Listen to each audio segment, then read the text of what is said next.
Happy Friday, everybody. Regularly scheduled programming for today. I have one, two, three questions, and then kind of a high note to go into the weekend that explains exactly why I want to keep doing the podcast. An email sent in that, if anything, motivates me to keep doing this, even on the days where I don't really feel like I want to. And in full disclosure, there's not really many, if not any of those days. I really enjoy doing this. But I tell you what, this one particular email hit me at a time where, maybe I needed to see it. We all need to get recalibrated and recentered from time to time, and it came in at a great time. So I'll read that at the end, and we'll be off into our weekend. Let's do this. Okay, got the red smoke. Gun run, north to south, west of the smoke, west of the smoke. Okay, copy, west of the smoke. I'm looking at danger close now. Come on with it, baby, give it to me, I need it. You're cleared hot. Copy, cleared hot. All right, question number one.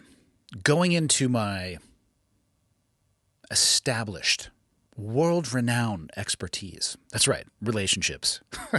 Of which, for clarity, I have none of the things that I just mentioned. I am a functioning idiot in almost every respect of my life. But here we go. My girlfriend of 3 years, her last marriage, was very abusive both mentally and physically. Luckily, she was able to escape, unlike most who don't get the chance. Unfortunately, it took a mental toll, and the post-traumatic stress and trauma is real. Frequent nightmares, scared of physical touch from time to time. The typical relationship arguments about where to eat can turn into a disaster. Therapy has helped, but still a long ways from being, in air quotes, over it all.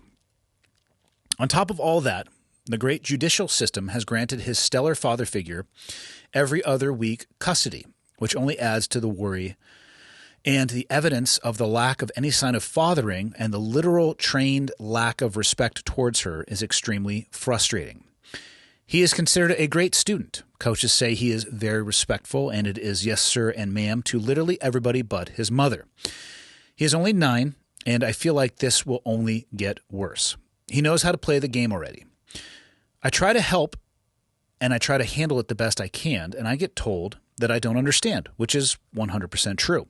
But I've also lived this for 3 years now. I do have a clue. She does the therapy. She reads the books. She honestly tries, but she's still the victim, and no matter what I do, I can't get her past that. She's not the victim anymore, is she? Or am I just an idiot? Please help. Okay. There is a lot in this short email. I'm going to start with one thing that stands out to me, and I think everybody needs to hear this at some point in time in their life. No matter what I do, I can't get her past that. Okay. I'm going to read that again. No matter what I do, meaning the person writing this in, you can't get her past that. And that is one of the key things from this email that you are going to have to absorb and recognize at some point in time. You can lay a path out for people. You can talk to them about things that have happened to them in their life. You can work with them to lay a foundation for a better life, to make better choices, to set up things that will reward them in the future. But you cannot change somebody else. You cannot fix somebody else. There is nothing that you can do that is going to change her mindset about whether or not she is a victim. And I'm not saying that it can't be changed, and I should be very clear on that, right? I'm not saying that she is stuck in this mentality, but you are not the key to her making that shift. She is. You could do everything textbook right, in air quotes, and it may not make a difference. And I think that anybody who has ever been, and what I'm about to say has nothing to do with your wife, I'm just talking in generalities here, but anybody who's ever been around an addict and tried everything, poured their soul into that person to try to help facilitate change, only to watch them make the same decision over and over and over again, You understand how exhausting it is, how just like smashing your head up against the wall 24/7, and you're bleeding looking at the person that you're trying to help, and they're not changing. And you'll ask yourself, what am I doing wrong? Where am I falling short? Why can't I change this? And the answer is simple, but it's not easy. You can't change anybody else. So it sounds like it's been a bit, but please, let's just open and no, I was going to say open and close, but I'm not done. Let's just open with, you can't change anyone. She needs to do it. She has to go on that journey to cross that bridge of not thinking about herself like a victim. Now, she's doing therapy. She reads books. Okay, that's great. She is doing all of the work. It sounds like she's got some pretty substantial issues that came along with this particular relationship. I'm curious, how honest was she with the court? 50-50 custody. I think at a baseline, if you have two parents that are willing to co-parent together and can communicate and they care the most about their young children above everything else, that should be the absolute baseline template. But for your girlfriend to have this level of post-traumatic stress, it sounds like there was probably not only emotional but potentially physical abuse as well. And I'm not going to claim to be an expert in the court system or the custody system. I'm just shocked that if he had a history of documented abuse like that, or perhaps he didn't, and that's why I said I'm curious what she shared with the court, it's so shocking to me that he would get a 50-50 custody. However, that is what it is. The situation where he is, I'm going to make an educated assumption here. There is an equal sign in the middle of this, and there are two pieces to this equation: the father and the mother, which happens to be your girlfriend. It is, unfortunately, incredibly common that one side of that equation will pour nothing but negativity and vitriol and hate and resentment towards the adult on the other side of that equation into their kids. It sucks. I can't fathom what they think they get out of it, other than probably thinking that they're winning somehow, or they want to inflict pain both in the short and the long term on their previous partner. Neither of those, I think, justify what it'll actually do to the relationship in the long run, at least from what I've seen. But it is incredibly common. The advice I would give to you on this is don't meet that negative energy with additional negative energy from yourself. Do not try to play this game of tit for tat. Well, he's doing this, and these are the things that he is obviously saying to make my child act like this towards me. So I need to come over the top and balance the scales and say those things plus others about him. Do not, under any circumstance, do that. I understand the desire to do so because you're on the receiving end of a barrage. And the last thing that you want to do is stand there and eat it and not shoot back. But just remember what you'd be shooting back through. The person that is innocent in this equation is actually the child that bounces back and forth. If you start pouring that negativity into that child, I'm telling you right now, not only is it not going to work out in the short term, but it's not going to work out in the long term. And it won't for the father of this child as well. Because 9 is an age where you're going to almost take everything your parents say at face value because you're 9 and they're your parent. That's not the case when they're 19. And I don't think it's the case when they're 15. And I don't think it's even the case when they're 13 or 12. Every lap around the sun, S-U-N, that your wife's son, S-O-N, is going to improve their cognitive ability and their ability to separate the bullshit from the truth. So my advice to you, and this advice is going to absolutely suck because it's not going to net you feeling better in the moment. You're not going to feel like you're winning. You're not going to feel like you're getting even. And you're not even going to feel like you are being able to tell your side of the story or the truth. But my advice to you and this child's mother is to, at all times, be the absolute best version of yourself and show this 9-year-old who you are. And they may not see it at 9. And they may not see it at 10. But as they get older, I am telling you right now, they will start seeing the difference between what somebody is telling them and who you really are. And when that happens, the person who's actually going to suffer is this child's father, because it will destroy the long-term relationship with this child. And that really sucks, because this shit is optional. You don't have to be this way. Why people think that you have to win a divorce or win parenting is beyond me. If you want to win a divorce and win parenting, be the fucking best version of yourself you can possibly be. Actually show your children how much you care about them by not wasting a second of your time trying to demean somebody else or blame things on somebody else, or do anything other than accept accountability for your own actions, behavior, speech, all of those things combined. Nobody wins. The kids don't win. The parents don't win. And this shit happens so often that it is stomach turning, and it's completely optional. And having said that, I get it to a degree, because you do want to be the hero in your own story. You don't want to be the person, or it doesn't feel great to be the person that says, yeah, I didn't do everything that I could have done. I fell short here and I fell short there and I need to do a better job here. But that's how you grow.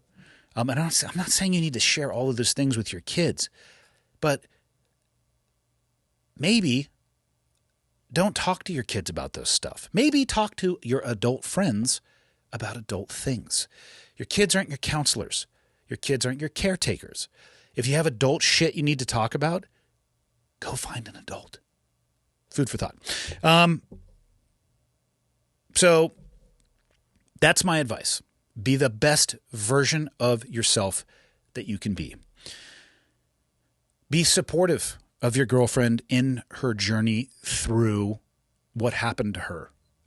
I have no way of really knowing how long they've been apart. So the kid's 9, but you've been together for 3, so 6. So they, obviously the kid was born 9 years ago. I'm not so sure how soon after they broke up you get together. Point being, I have no idea the proximity from these events to where she is now. And I don't think the path to working your way through things that happen to you in life is linear and direct. I think, based on my own experiences in life, you have some good days and some bad days. And some days it does seem like you are making a straight path from A to B to C to D, wherever number you want to get to, or letter. And other days it seems like you're going A, B, C, A. A, B, C, A. 3 steps forward, 3 steps back. And that's okay.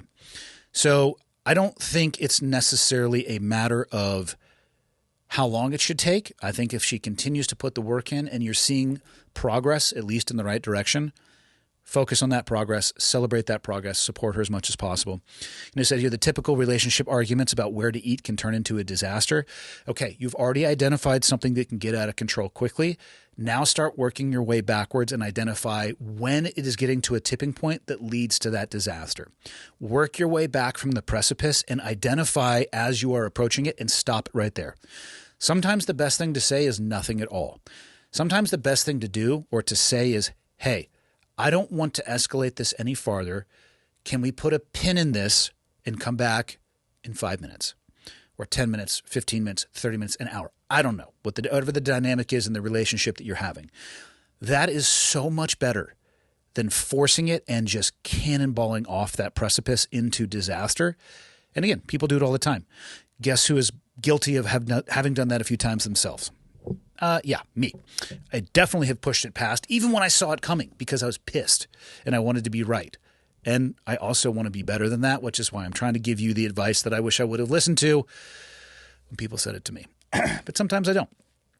That is what I would recommend. So don't set some hard timeline on this. Look for the earlier warning signs.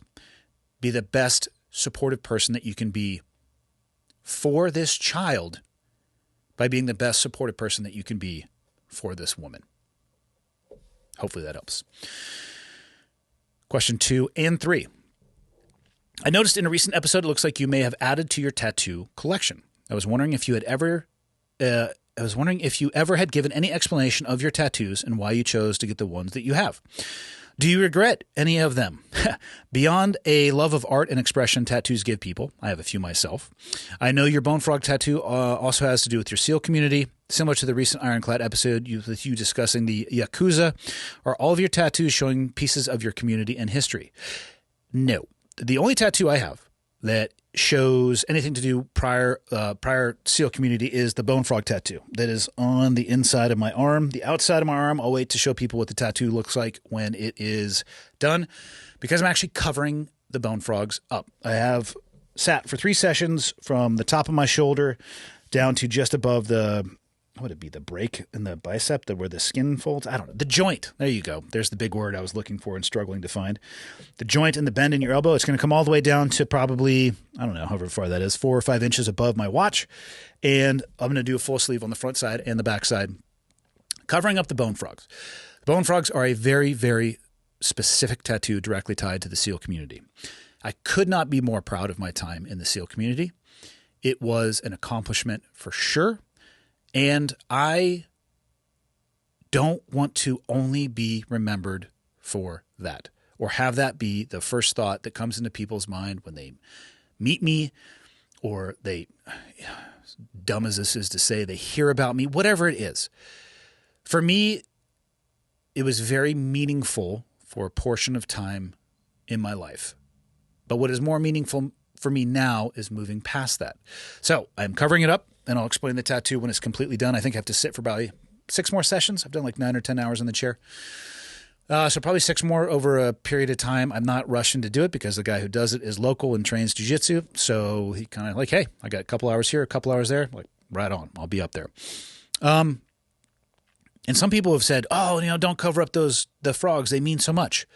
They do. But I also could get the same tattoo again if I wanted to. I could put a frog into the tattoo that I'm doing now. I could get it somewhere else on my body if I were to change my mind. That's kind of the beauty of it. I've already earned the right to do it. So later on down the road, if I decide that something that I miss, well, I know the guy I can call to put him back on there. But that's not how I feel right now, and that's why I'm going in that direction. The other 2 tattoos that I have, the first tattoo I ever got was this yin-yang tattoo on my right shoulder, and then the dragon that went around it. What did they mean? 2 things. They meant jack and shit. The first one I got when I was 17. No, I was 18, because I was 18 years old when I was in high school. And I'm pretty sure I just went and got it done because I could. And my mom and dad's face, my dad, I think, laughed directly at me. I think what he said to me was, that looks really gay. Pretty sure those were the first words out of his mouth. Anybody who knows my dad would be like, yeah, that checks out. My mom probably was just mortified beyond speech. And yeah, then got to get, it is what it is. I was going to do what I was going to do. I was 18. I was an adult. I lived by my own rules. The dragon tattoo I got in the Philippines. We were there on my first deployment, which was staged out of Japan. We were in the Philippines doing jungle training. Somebody scheduled a tattoo artist to come to the hotel that we were staying at, and then everybody decided to get a tattoo. So I got a dragon, and I don't know why. And it was quite a bit of time in the chair, and it has no meaning whatsoever as far as that's where I was and that's what I was doing. So maybe I'll cover that up at some point too. I don't really know. But that's kind of where I am with my tattoo journey. That's all I have. The first one I ever got was the yin yang tattoo when I was 18. Then the bone frogs, and then the dragon, because it kind of went in that order. 18, then when I was graduating from STT, getting ready to get my trident, and then when we were on our first deployment. So that's kind of it. That's the tapestry of my human art.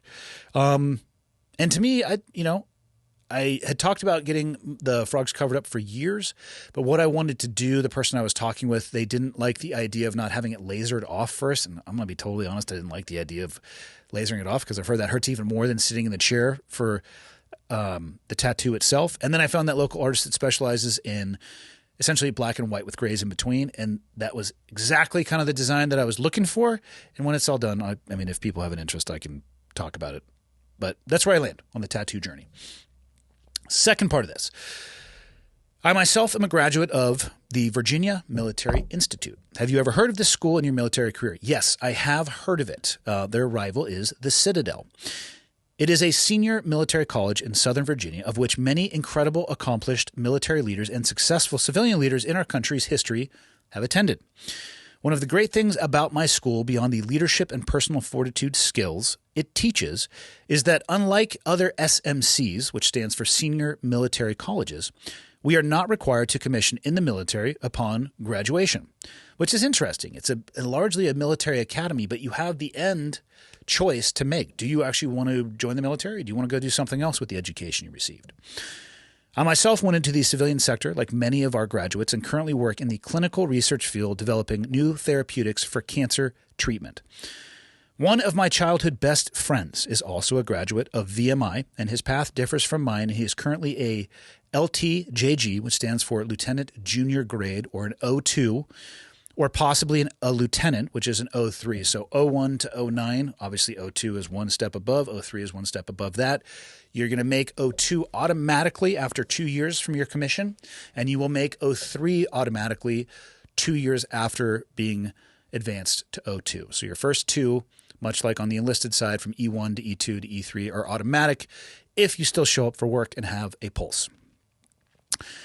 So he's possibly an LT, or that O3 that I mentioned, I believe, on an East Coast SEAL team and currently on his first deployment. Our contact has become more scarce over the past few years, understandably so, but I know he is the perfect man for his position. He is level-headed and tough as hell when it comes to fighting any challenges in life he has faced, and he continues to challenge himself and grow from when we were just kids on my childhood street.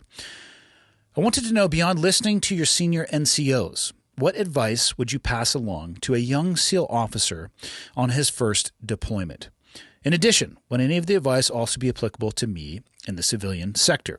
So I'll answer this through the lens. I'm going to try to give the advice is the same, but the lens of somebody who is new in a career, new in a role, new in an occupation, because that's what a Lieutenant JG is on their first platoon. You've done initial SEAL training. You've done SEAL, what do they call it now? STT, SEAL Tactical Training? I don't know what they call it. SQT, SEAL Qualification Training, whatever the hell it is. It's another 18 months long. You get your trident at the end of that. Then you're going to get sent to the team you're going to be attached to. You're going to do a full workup, and then you're going to deploy. When I was in pre-9/11 deployments were 18 months of a workup, 6 months of a deployment. As I was leaving, if you weren't deploying to a combat environment, it was shifting back to something very similar, 18 and 6, which, if you can do the math on that, right, carry the 1, 24 months, it's a 2-year cycle. So your life exists largely at a conventional SEAL team in these just 2-year non-stopping rotations. So you're new. You're probably the third officer, meaning they're one of 3 officers, the most junior in a SEAL platoon, or you're the AOIC, the assistant officer in charge. The man above you would be the OIC, or the officer in charge. They are overall responsible, and in the rank hierarchy, you would fall right underneath them, and then the senior enlisted leaders would fall underneath you. So you are senior by rank, but you're not senior by experience. Another way you can think about this is you've graduated from an occupational training, and you have a lot of book knowledge, but absolutely no real-world experience or street smarts. And that's okay, because all of us will navigate our way through multiple situations like that many times throughout your life. If you continue to be a lifelong learner and you explore things that you consider to be interesting. And I think you should. I don't believe in the fountain of youth, but I think constantly challenging yourself physically and mentally is as close to the fountain of youth as you can get. I do think brain power and physical ability is kind of a use it or lose it deal. If you don't, you're not going to have it when you need it. So totally digressing from your question here, I apologize. My advice is this, for somebody who is new in their role that may be looked at in a leadership position. Don't be in a rush to have all the answers. That is the biggest piece of advice that I can give you. The smartest leaders that I have ever been around never made a single attempt to be the smartest person in the room. What they did attempt to do, without fail, was develop the smartest room possible. They staffed their weaknesses. They knew what they were strong in. They knew where they were weak. And they weren't dishonest about those strengths and weaknesses, because I'm here to tell you, no person can do everything well. There are people who are very good at a lot of things, but if you give me enough time, I will find something that you suck at, period. It's going to happen. And it's okay. That's called being a human being. You don't have to have all the answers. It's okay to ask questions. For a young SEAL officer specifically, what I would say is you need to make sure that you are out as often as possible working with and training with the guys. There will be different roles from logistical perspectives, from administrative perspectives that you are going to be required to do in an operational element like that, and that is okay. Get those things done, but spend as much time as you can developing an understanding of the roles of the people that work for you. Spend time out there with them on the training ranges, on evolutions that you know physically suck, that people just don't want to do them. Make sure you're there every time. Be the first person there and the last person to leave. And you don't have to be an expert, but you need to be able to perform at the baseline level just like everybody else. There's nothing worse in any organization having a boss that, regardless of how hard they try, can't perform to even the baseline standard that everybody is expected to be able to perform to. It's one of the ways that you can just absolutely erode any level of like respect or trust, especially in the SEAL teams. Like if we're out online and like your OIC or AOIC can't even meet the basic shooting standards, yeah, the guys are going to talk shit about you. They're going to wonder why you're in that role. Right? Now, is it your job necessarily to be a trigger puller? No. It's your job to manage the trigger pullers and get them into places where they can do their job. But sometimes you are required to do that job as well. And standards are exactly that. They're standards, and they should be blind, and they should apply to everybody. You can't pick and choose which standards you're going to meet and which ones you're not going to. If it's a requirement of your job, you need to be able to meet them all. So meet those standards. And if you have questions, there's a time for open door questions, meaning in a group. And I would say if it's a technical question, ask technical questions in that open door setting.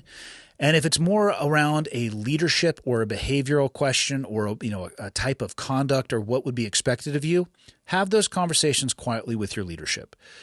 You don't need to be questioning your leadership ability in front of the people that you're going to be leading, and that's why you can solicit advice up your chain of command. So you're going to have to develop and find this balance between working with the guys and then working on your craft, which is for you, do the standards, but your craft actually needs to be leadership. I don't expect people to know a lot about leadership when they've never been in a leadership role. It took me a long time to develop an understanding of it. And let me be very clear. I have failed in every single aspect of leadership many, many times, more than I would probably care to admit. I hope that I've made some good calls. I wouldn't blame anybody for if they are ever asked about me. Like, hey, did you ever work with Andy? How was he as a leader? And they're like, he fucking sucked. Probably not going to argue against that because there have been times in my life where I definitely did. But I did the best I could. And when I got into leadership positions, I tried not to come in the first day and like change all of the rules just to show people that I was in charge. I tried to ask more questions and listen more than I talked. Get an understanding of the strengths and weaknesses, get an understanding of your role, start to develop some interpersonal relationships, making sure that you have the appropriate boundaries between being the person in charge. Like in the world that I came from, it'd be very easy to have an overly close and tight friendship between an officer and enlisted. As long as that can be respected on the battlefield, that's something that you can manage. But you have to make sure that at the end of the day, you understand that friendship is one thing, being in charge in these positions is another. And all this applies to the civilian world as well. Maybe less consequence for a civilian job, but the same characteristics would still apply. So all of those things, and just try not to think that you need to be the person with all the answers. Don't come in swinging Thor's hammer to show people how big of a badass you are from this is how good of a leader I am. Don't say shit. Just show them. That's the best advice I give you. And, oh yeah, I was going to end on one more thing. An email that I got. 3 years, I listened to you talk about keeping your world small. I got divorced, decided to get my BS in education to continue my passion for coaching that I discovered as a CF coach, which stands for CrossFit. It's been the worst 2.5 years of my life. I graduated today. I felt no emotions until today. I kept my world small and focused on the hour to hour for 2.5 years. And I'm overjoyed. Thank you. I am so happy it is over. Thank you for the help. I know I'll never be on a full auto Friday. Ha, got you there. But you're helping more than you know. I was in the darkest point of my life after my divorce. I feel like I failed an oath to God. Finding a new goal and focusing on the hour to hour helped. I don't know why, but your words of encouragement helped. 21,915 hours later, I feel better. Your words are important. Keep going. What a fucking awesome email. I've learned a lot about myself doing this podcast, and I truly try to answer the questions that people ask me with blanket honesty. I'll tell you where I succeeded, and I'll tell you everywhere that I have failed, which is more than I've succeeded. I'll tell you where I fell short. I'll tell you where I think I've done okay. I leave it to other people to judge my military career. I just try to be myself. And one of the things that I know I have reinforced over years is this concept of keeping your world small, which is something that has helped me since I was working for my dad moving bricks. The reason I talk about it so much is because of how impactful it is and how much impact it can have, not only on my own life, that I've seen, but on other people's life, like this. So this email is awesome. I have no idea who this person is, but I'm really glad you found the podcast, and I'm really glad that you stuck to it. The things I talk about, keeping your world small, it doesn't make it any easier. It makes it more digestible. 21,915 hours is not a small chunk, but you saw your way through it by keeping your world small, one step at a time, a bite at a time until you ate the whale. Not something of my creation, something that I am just trying to pass along because of the impact it had for me. And emails like this are exactly why I don't think I'll ever stop doing this podcast, because I love it. And that's it. See you guys on Monday.